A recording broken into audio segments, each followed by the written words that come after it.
So I'm watching this YouTube video, and this young lady is talking about how Christian influencers are or can be problematic. Specifically, Christian women influencers can be problematic in that obviously there's been a huge uptick in women Christian influencers in general coming to social media. And one, I love to see it. I love to see it in the sense of I love to see Christ being pushed out, but I also recognize where the problematic side of it can come into play, because for people who do not know God, do not know Christ, some of the misleading content, some of the non-biblical, clearly not of God, that is being dressed up as Christian is problematic, because again, it misleads and then it makes people question Christianity.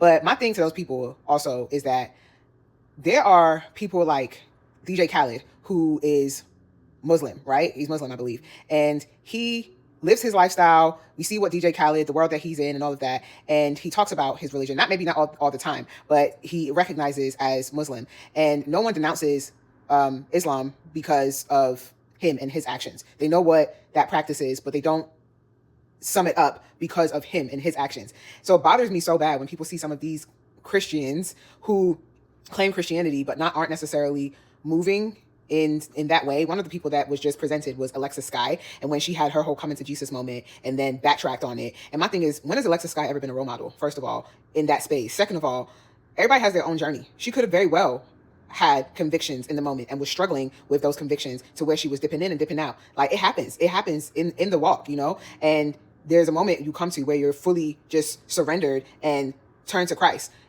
It happens. But irrespective of that, it doesn't speak to the whole faith, and it doesn't speak to who Christ is with what one person is doing. So I find it problematic when people make those, have those type of takes. And then also, one of the other things that she said, the YouTuber said, was that with the women who are coming to Christ, she's noticed that a lot of it is women as they get older and, they want to be wives. And that could very well be the case for some of these women.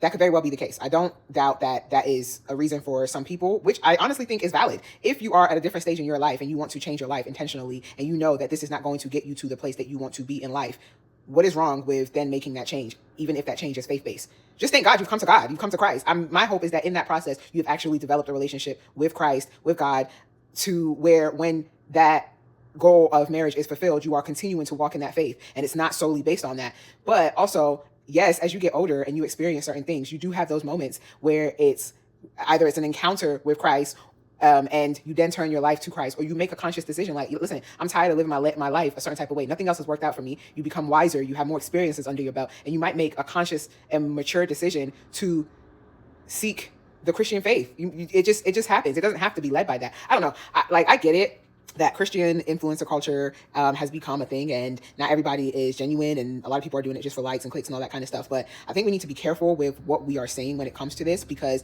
I don't want to deter or discourage people from spreading the gospel. I pray that hearts are pure, and that if they're not, that we can discern when they're not. And I know that's not always going to be the case. It's not always going to be easy to discern, because you have infants in this Christian walk, this faith walk, and then you have people who know nothing about it. So these influencers have to be careful. But again, I would like to think and hope to think that the more spreading of the faith-based, Christian-based life is a good thing. And while we do need to highlight the fraudulence in there, I don't want to now make this narrative more negative than it is a positive, because I do think that there is a shift happening, and I do think that there is a revival happening, and I would like to encourage that more than denounce it.